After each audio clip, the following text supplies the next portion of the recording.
ಇತ್ತೀಚಿನ ಸಂಚಿಕೆಗಳನ್ನು ಜಾಹೀರಾತಿನ ಕಿರಿಕಿರಿ ಇಲ್ಲದೆ ನೋಡಿ.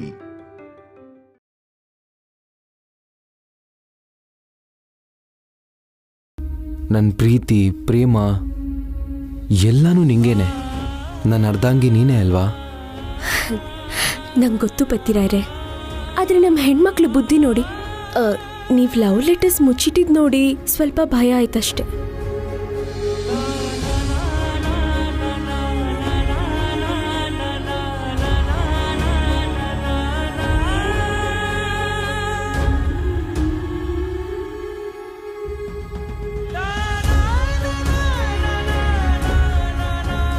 ನಾನು ಯಾರನ್ನ ಪ್ರೀತಿಸಿದ್ದು ಅಂತ ನಿಂಗೆ ಯಾವತ್ತೂ ಗೊತ್ತಾಗಬಾರ್ದು ಪ್ರಿಯಾ, ಗೊತ್ತಾಗೋಕ್ಕೂ ಬಿಡಲ್ಲ.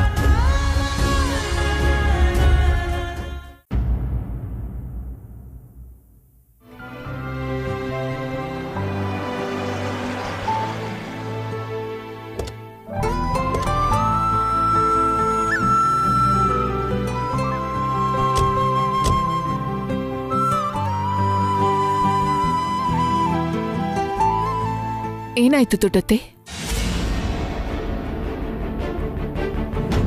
ಯಾಕೆ ಕಣ್ಣಲ್ಲಿ ನೀರು? ಖುಷಿ ಆದ್ರೂ ದುಃಖ ಆದ್ರೂ ಮೊದಲು ಬರೋದು ಕಣ್ಣೀರೇ ಅಲ್ವಮ್ಮ?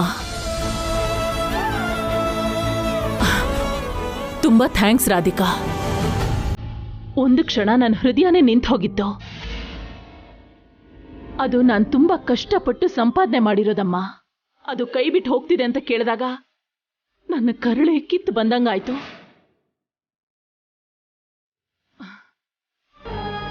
ಆದ್ರೆ ನೀನು ಸಮಯಕ್ಕೆ ಸರಿಯಾಗಿ ಅಲ್ಲಿಗೆ ಬಂದು ಆ ಹೊಲ ಕೈ ಬಿಟ್ಟು ಹೋಗದೆ ಇರೋ ತರ ನೋಡ್ಕೊಂಡೆ. ದೊಡ್ಡ ಸಹಾಯ ಮಾಡಿದೆ. ಈ ಜನ್ಮದಲ್ಲಿ ನೀನ್ ಋಣ ಮರೆಯಲ್ಲ. ಅಯ್ಯೋ, ಯಾಕಂತ ದೊಡ್ಡ ಮಾತಾಡ್ತೀರಾ ದೊಡ್ಡತ್ತೆ? ನಿಮ್ ಮನೆ ಸೊಸೆಯಾಗಿ ಇದು ನನ್ನ ಕರ್ತವ್ಯ. ಕಷ್ಟಪಟ್ಟು ಸಂಪಾದಿಸಿರೋ ಹೊಲ ಅಂತ ನೀವೇ ಹೇಳಿದ್ರಲ್ಲ. ನಿಯತ್ತಾಗಿ ದುಡ್ದಿರೋ ಆಸ್ತಿ ಎಲ್ಲೂ ಹೋಗಲ್ಲ. ಒಂದ್ ವೇಳೆ ಹೋದ್ರೂ ಕೂಡ ಅದನ್ನ ತಗೊಂಡವ್ರಂತೂ ಚೆನ್ನಾಗಿರಲ್ಲ. ನಿಮ್ ಮಾತು ಕೇಳಿ ನಂಗೇನೋ ಅನುಮಾನ ಬಂದು ನಾನು ಆ ಲಾಯರ್ನ ಕರ್ಕೊಂಡು ಅಲ್ಲಿಗೆ ಬಂದೆ. ದೊಡ್ಡತ್ತೆ, ನೀವ್ ಕಷ್ಟದಲ್ಲಿದ್ದಾಗ ನಾನು ಹೇಗ್ ನೋಡ್ಕೊಂಡು ಸುಮ್ಮನೆ ಇರ್ಲಿ? ಬನ್ನಿ ದೊಡ್ಡತ್ತೆ. ನಿಂತ್ಕೋ ರಾಧಿಕಾ.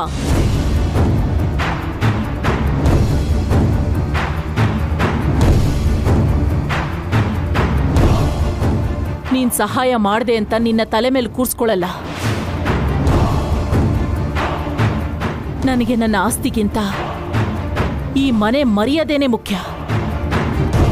ನನ್ನ ಮಗನ್ ಪ್ರಾಣ ಕಾಪಾಡ್ತೀನಿ ಅಂತ ಶಕುಂತಲಾಗೆ ನಾನು ಕೊಟ್ಟಿರೋ ಮಾತು ಮುಖ್ಯ. ನನ್ನ ಮಗನ ಸಂಸಾರ ನನಗೆ ಇನ್ನೂ ಜಾಸ್ತಿ ಮುಖ್ಯ. ನಿನಗೆ ಸಂಸ್ಕಾರ ಗೊತ್ತು, ರೀತಿ ರಿವಾಜ್ ಗೊತ್ತು, ಒಳ್ಳೆ ಮನೆತನದಲ್ಲಿ ಬೆಳೆದಿದ್ಯಾ ಅಂತನೂ ಗೊತ್ತು. ನಿನಗೆಲ್ಲ ಗೊತ್ತಿದ್ರು ಈಗ ಮಾಡ್ತಿರೋದು ಸರಿ ಇಲ್ಲ. ಹೇಳ್ಕೊಂಡ್ರೆ ನಿನ್ನ ಮನಸ್ಸಿನ ಭಾರ ಕಮ್ಮಿ ಆಗತ್ತೆ. ನೀನ್ ಯಾಕೆ ನನ್ನ ಮಗನ್ನ ದೂರ ಇಟ್ಟಿದ್ಯಾ? ಆ ಡಿವೋರ್ಸ್ ನೋಟಿಸ್ ಯಾಕೆ ಕಳ್ಸಿದ್ಯಾ? ನಿನ್ನ ಮನಸ್ಸಲ್ಲಿ ಏನಿದೆ ಅಂತ ನನ್ನ ಹತ್ರ ಹೇಳು. ನಾನ್ ನಿನಗೆ ಸಹಾಯ ಮಾಡ್ತೀನಿ. ರಾಧಿಕಾ, ನನ್ನ ಪ್ರಶ್ನೆಗೆ ಉತ್ತರ ಕೊಡದೆ ನಿಂತಿದ್ಯಾ ಅಂದ್ರೆ ನೀನು ತಪ್ಪು ಮಾಡಿದ್ಯಾ ಅಂತ ಅರ್ಥ. ಆ ತಪ್ಪು ನಿನ್ನ ಜೀವನದ ಮೇಲೆ ಎಷ್ಟು ಪ್ರಭಾವ ಬೀರುತ್ತೆ ಅಂತ ನನಗೆ ಗೊತ್ತಿಲ್ಲ. ಅದ್ ನನಗೆ ಬೇಕಾಗೂ ಇಲ್ಲ. ಆದ್ರೆ ನನ್ನ ವಿಷಯದಲ್ಲಾಗ್ಲಿ ನನ್ನ ಮಗನ ವಿಷಯದಲ್ಲಾಗ್ಲಿ ಅದು ತುಂಬಾ ತೊಡಕುಂಟು ಮಾಡುತ್ತೆ. ಯಾವ ಕಡೆಯಿಂದ ನೋಡಿದ್ರು ನಿನ್ನ ಮೌನ ನನ್ನಲ್ಲಿ ಅನುಮಾನ ಹುಟ್ಟಿಸುತ್ತೆ. ಕಾರಣ ಗೊತ್ತಿಲ್ಲದೆ ಇದ್ರು ನೀನು ನನ್ನ ಮಗನಿಂದ ದೂರ ಹೋಗಕ್ಕೆ ನೋಡ್ತಿದ್ಯಾ ಅಂತ ದೃಢವಾಗಿ ಅನ್ನಿಸ್ತಿದೆ. ನನ್ನ ಅನುಮಾನ ಬಗೆ ಹರಿಬೇಕು ಅಂದ್ರೆ ನೀನ್ ಮಾತಾಡ್ಲೇಬೇಕು. ಇಲ್ಲ ಅಂದ್ರೆ ನಿನ್ನ ವಿಷಯದಲ್ಲಿ ನಾನೊಂದು ನಿರ್ಧಾರಕ್ಕೆ ಬರ್ಬೇಕಾಗತ್ತೆ. ನೋಡು, ನಿನಗೆ 3 ತಿಂಗಳು ಟೈಮ್ ಕೊಡ್ತೀನಿ. ಅಷ್ಟರಲ್ಲಿ ನೀನು ಗರ್ಭವತಿ ಆಗ್ಲೇಬೇಕು. ಇಲ್ಲ ಅಂದ್ರೆ ನಿನಗ್ ಬೇಕಾಗಿರೋ ಡಿವೋರ್ಸ್ನ ನಾನೇ ಕೈಲಾಶ್ ಕೈಲಿ ಕೊಡಿಸ್ತೀನಿ. ಅವನ್ಗೆ ಇನ್ನೊಂದು ಮದುವೆ ಮಾಡ್ತೀನಿ.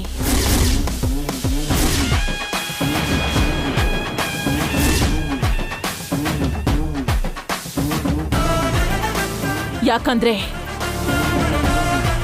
ನನಗೆ ನಮ್ಮ ವಂಶದ ಅಭಿವೃದ್ಧಿ ಮುಖ್ಯ. ನನ್ನ ಮಗನ ಸಂತೋಷ ಮುಖ್ಯ. ಅದಕ್ಕೋಸ್ಕರ ನಾನು ಏನ್ ಬೇಕಾದ್ರೂ ಮಾಡ್ತೀನಿ. ಇದೇ ಕೊನೆ ಸಲ ನಿನ್ನ ಹತ್ರ ಆ ವಿಷಯದ ಬಗ್ಗೆ ಮಾತಾಡೋದು. ನಾಳೆ ದಿನ ನನ್ನ ನಿರ್ಧಾರ ಬದಲಾದ್ರೆ ನನ್ನ ಮೇಲೆ ತಪ್ಪನ್ನ ಹೊರಿಸ್ಬೇಡ ನೀನು.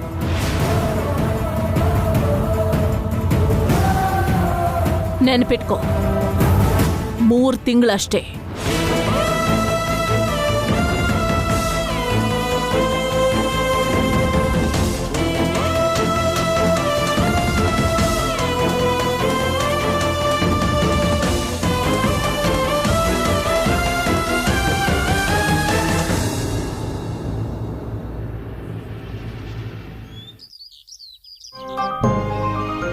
ಅರ್ಜೆಂಟಾಗಿ ಸ್ವಲ್ಪ ಹಣ ಬೇಕಾಗಿತ್ತು. ನಿಮಗೆ ಗೊತ್ತೇ ಇದೆಯಲ್ಲ, ಕನ್ಸ್ಟ್ರಕ್ಷನ್ ಮಾಡಿಸ್ಬೇಕು, ನನ್ನ ಮಗನಿಗೆ ಆಸ್ಪತ್ರೆ ಕಟ್ಸ್ಬೇಕು ಅಂತಿದ್ದೀನಿ. ತುಂಬ ದಿನದ ಆಸೆ ಅದು. ಅದಕ್ಕೆ ಈ ಲ್ಯಾಂಡ್ ಮಾರಬೇಕು ಅಂತಿದ್ದೀನಿ. ನಾನು ನನ್ನ ಹೆಂಡತಿ ಇಬ್ಬರು ಸೈನ್ ಮಾಡ್ತೀವಿ. Any time. ನೀವು ಯಾವಾಗಂದ್ರೆ ಆವಾಗ. ಇಡ್ತೀನಿ. ಸುನಂದ. ಹಾ, ಬಂದೆ ರೀ. Good news Sunanda. ಅದೇ ನಮ್ಮ ಲ್ಯಾಂಡ್ ಸೇಲ್ ಡೀಲ್ ಇತ್ತಲ್ಲ, ಅದು ಓಕೆ ಆಗಿದೆ.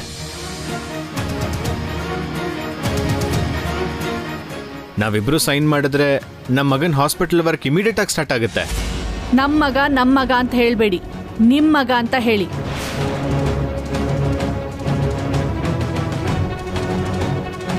ಸುನಂದ, ಯಾಕೆ ಹೀಗೆಲ್ಲ ಮಾತಾಡ್ತಿದ್ಯಾ? ಇನ್ ಹೇಗ್ ಮಾತಾಡ್ಬೇಕು ರೀ? ನಮ್ ಮದ್ವೆ ಆದಾಗಿಂದ ಅಮರ್ ನನ್ನ ಅಮ್ಮ ಅಂತ ಕರ್ದೇ ಇಲ್ಲ. ಕೊನೆದಾಗಿ ಒಂದ್ ಮನುಷ್ಯನ್ ತರನೂ ನನ್ನ ನೋಡಿಲ್ಲ. ಸ್ವಂತ ಅಪ್ಪ ನಾನು. ನನಗೆ ಇದುವರೆಗೂ ಆ ಥರ ಗೌರವ ಏನು ಕೊಟ್ಟಿಲ್ಲ.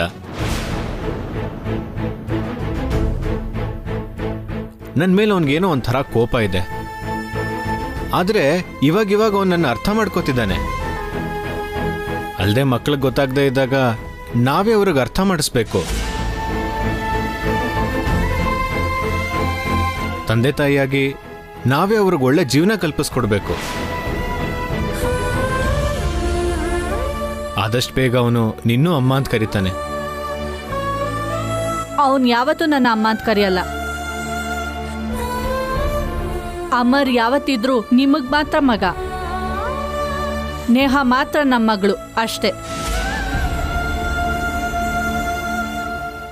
ನೀವು ಸುಮ್ಮನೆ ಇಲ್ದೇ ಇರೋದನ್ನೆಲ್ಲ ಹೇಳಿ ನನ್ನ ಮಗಳಿಗೆ ಅನ್ಯಾಯ ಮಾಡಿದ್ರೆ ನಾನು ಸುಮ್ಮನಿರಲ್ಲ. ಆಸ್ತಿ ಮೇಲೆ ನಿಮ್ಗೆಷ್ಟು ಹಕ್ಕಿದೆಯೋ ನಂಗೂ ಅಷ್ಟೇ ಹಕ್ಕಿದೆ. ಯಾವುದೇ ಕಾರಣಕ್ಕೂ ನಾನು ಮಾತ್ರ ಸೈನ್ ಮಾಡಲ್ಲ. ಅದಲ್ಲ ಸುನಂದ, ನೀನ್ ಸೈನ್ ಮಾಡದೇ ಇದ್ರೆ ನಾಳೆ ಅಮರ್ಗೆ ಹಾಸ್ಪಿಟಲ್ ಹೇಗೆ ಕಟ್ಸಕ್ಕಾಗತ್ತೆ? ಅದು ನಿಮ್ ತಲೆನೋವು.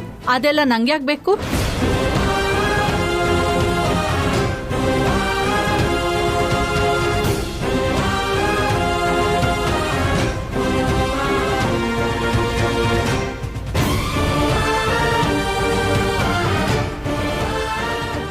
ಅತ್ತೆ ಹೇಳುದ್ರಲ್ಲೂ ಅರ್ಥ ಇದೆ.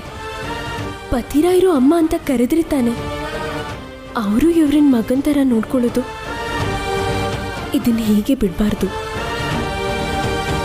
ಈ ಪ್ರಿಯಾ ತಾಯಿನ ಮಗನ ಒಂದ್ ಮಾಡ್ತಾಳೆ.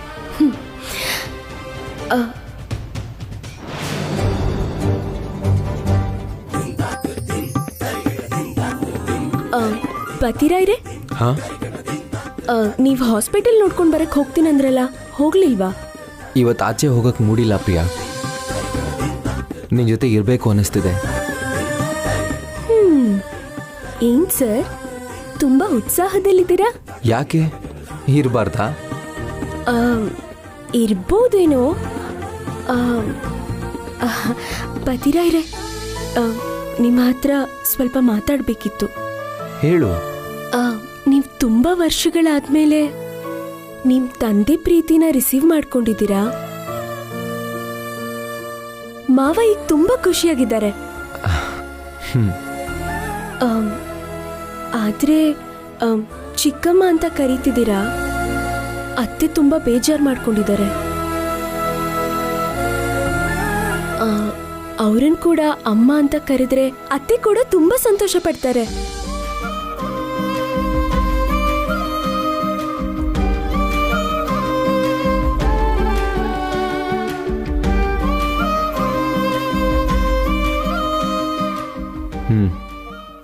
ಕರೆಕ್ಟೇ ಪ್ರಿಯಾ. ಇಷ್ಟು ದಿನ ದಡ್ತನದಿಂದ ಹಾಗೆಲ್ಲ ಕರೀಲಿಲ್ಲ. ಇವಾಗ ನೀನು ಹೇಳ್ದಲ್ವಾ, ಕರಿತೀನಿ. ನನ್ ಮುದ್ದು ಮದಿರಾಯರು ನಾನು ಹೇಳ್ದಂಗೆ ಕೇಳ್ತಾರೆ.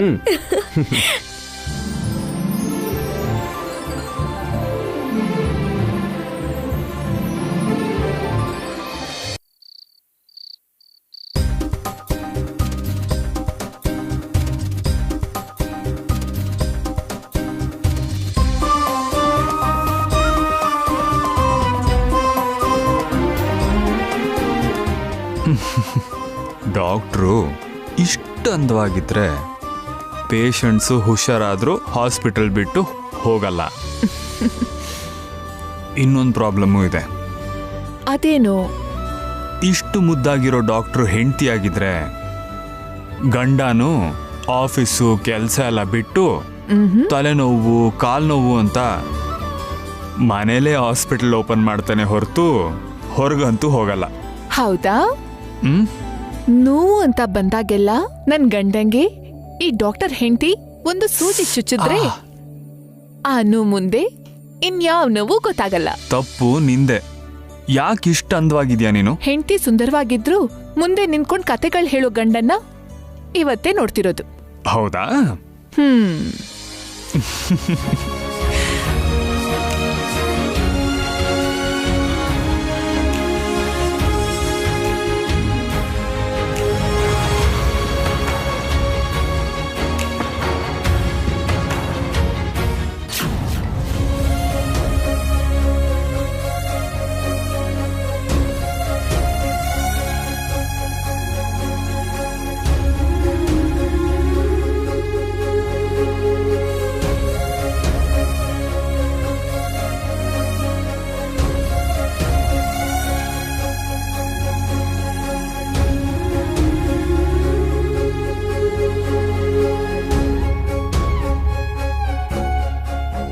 ಸಾರಿ ಕೈಲಾಶ್ ಅವ್ರೆ, ನಿಮ್ ಜೊತೆ ಇಷ್ಟು ಪ್ರೀತಿಯಿಂದ ಜೊತೆ ಇರಬೇಕು ಅಂತ ನನಗೂ ಆಸೆ.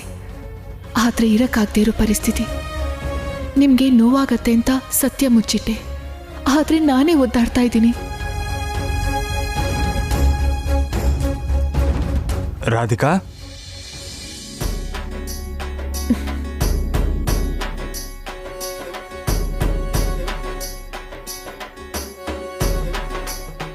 ನೀನು ಡಾಕ್ಟರ್ ಆಗೋ ಎಲ್ಲ ಅರ್ಹತೆ ಪಡ್ಕೊಂಡು ಜನರಿಗೆ ಜೀವದಾನ ಮಾಡೋ ಅವಕಾಶ ನಿನಗೆ ಸಿಕ್ಕಿರೋದಕ್ಕೆ ನಿಂಗೊಂದು ಚಿಕ್ಕ ಗಿಫ್ಟು. ಗಿಫ್ಟಾ? Thank you so much. You are most welcome. Open ಮಾಡು.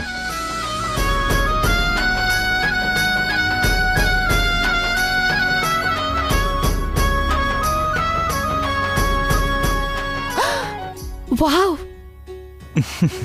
Really it's a surprise. ಇಷ್ಟ ಆಯ್ತಾ? ಇಷ್ಟ ಆಯ್ತಾನ? ಇದು ಕತ್ತಲಿದ್ರೇನೆ ಡಾಕ್ಟರ್ ಅಂತ ಗೊತ್ತಾಗೋದು, ಗೊತ್ತಾ? ಇದ್ರ ಮುಂದೆ ಸರ್ಟಿಫಿಕೇಟು ಬೇಕಾಗಿಲ್ಲ. ಇದನ್ನ ಎದೆ ಮೇಲೆ ಇಟ್ಕೊಂಡು ನೋಡಿದ್ರೆ ಯಾವ ಕಾಯಿಲೆ ಇದ್ರೂ ಗೊತ್ತಾಗ್ಬಿಡತ್ತೆ. ಉಸಿರಾಟ ಸರಿಯಾಗಿದ್ಯಾ ಇಲ್ವಾ, ಲಂಗ್ಸ್ ಅಲ್ಲಿ ಏನಾದ್ರೂ ಪ್ರಾಬ್ಲಮ್ ಇದೆಯಾ, ಉಸಿರು ಎಳ್ಕೊಳ್ಳುವಾಗ ಏನಾದ್ರೂ ತೊಂದರೆ ಆಗ್ತಿದ್ಯಾ, ಎಲ್ಲ ಇದ್ರಲ್ಲೇ ಗೊತ್ತಾಗ್ಬಿಡತ್ತೆ. ಹಾಗಾದ್ರೆ ನಾನೇ ನಿನ್ ಮೊದಲನೇ ಪೇಷಂಟು. ಚೆಕ್ ಮಾಡು. ಚೆಕ್ ಮಾಡು. ಓಕೆ.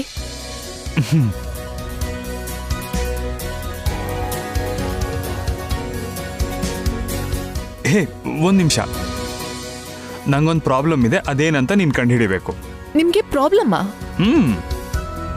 ಇದೆ. ಅದೇನು ನನಗೆ ಗೊತ್ತು.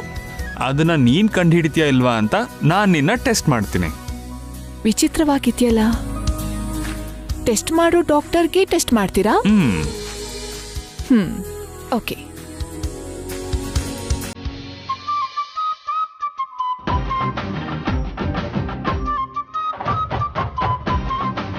ಒಂದ್ಸಲ ಹಿಂದೆ ತಿರುಗಿ.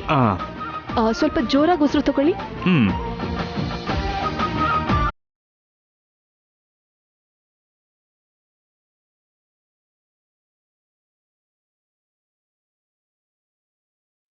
ಉಸಿರು ತಗೊಳ್ಳಿ. ಸಾಕು, ನಿಲ್ಸಿ.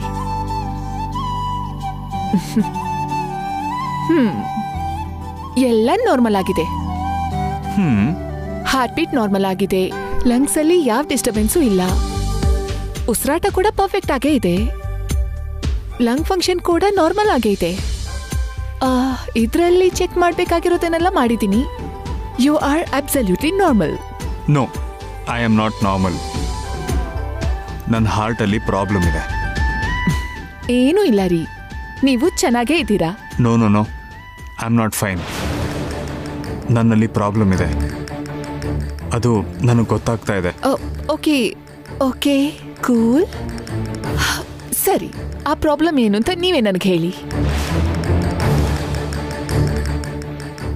ನನ್ನ ಮನಸ್ಸಲ್ಲಿರೋ ಪ್ರೀತಿನ ನಿನಗೆ ಹೇಳಕ್ಕಾಗ್ತಿಲ್ಲ ಅಂತ ಅನ್ನಿಸ್ತಿದೆ.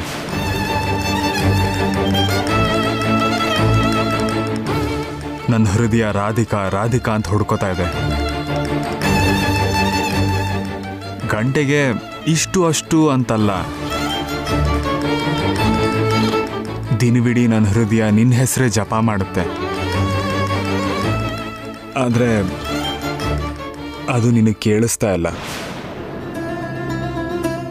ಕೇಳಿಸೋ ಹಾಗೆ ನಾನು ನಿನಗೆ ಹೇಳಕ್ಕಾಗ್ತಿಲ್ಲ. ಇದೇ ನನ್ನ problem. Radhika, I am sorry. ನಿಂಗೆ ಬೇಜಾರಾಗಬೇಕು ಅಂತ ನಾನು ಇದನ್ನೆಲ್ಲ ಹೇಳಲಿಲ್ಲ. ನಿನ್ನ ಸಂತೋಷ ಹಾಳು ಮಾಡಬೇಕು ಅನ್ನೋದು ನನ್ನ ಉದ್ದೇಶ ಅಲ್ಲ. ಆದರೆ ನನ್ನ ಕೈಯಲ್ಲಿ ತಡ್ಕೊಳಕ್ಕಾಗ್ತಿಲ್ಲ ರಾಧಿಕಾ. ನನ್ನ ಕೈಯಲ್ಲಿ ಅದಾಗ್ತಿಲ್ಲ. ನೀನು ನನ್ನ ಯಾಕೆ ಅವಾಯ್ಡ್ ಮಾಡ್ತಿದ್ಯಾ ಅಂತ ನನಗೆ ಅರ್ಥ ಆಗದೆ ಹುಚ್ಚಿಡಿತಾ ಇದೆ.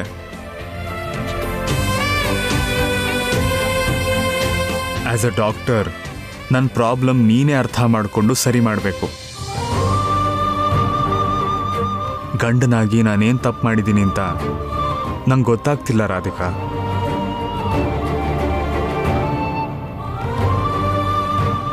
ಕಾರಣ ಹೇಳಿ ನೀನು ನನ್ನ ಶಾಶ್ವತವಾಗಿ ದೂರ ಇಟ್ಟರು ನನಗೆ ಬೇಜಾರಾಗಲ್ಲ. ಆದರೆ ಆ ಕಾರಣನೇ ಏನು ಅಂತ ಗೊತ್ತಿಲ್ಲದೆ ಹೀಗಿರೋದು ನನಗೆ ತುಂಬ ಹಿಂಸೆ ಮಾಡ್ತಿದೆ. Think of me as a patient. Behave like a doctor. ಆದರೆ ನನ್ನ ಕಾಯಿಲೆಗೆ ಮದ್ದು ನೀನೇ ಕೊಡು ರಾಧಿಕಾ, ಪ್ಲೀಸ್.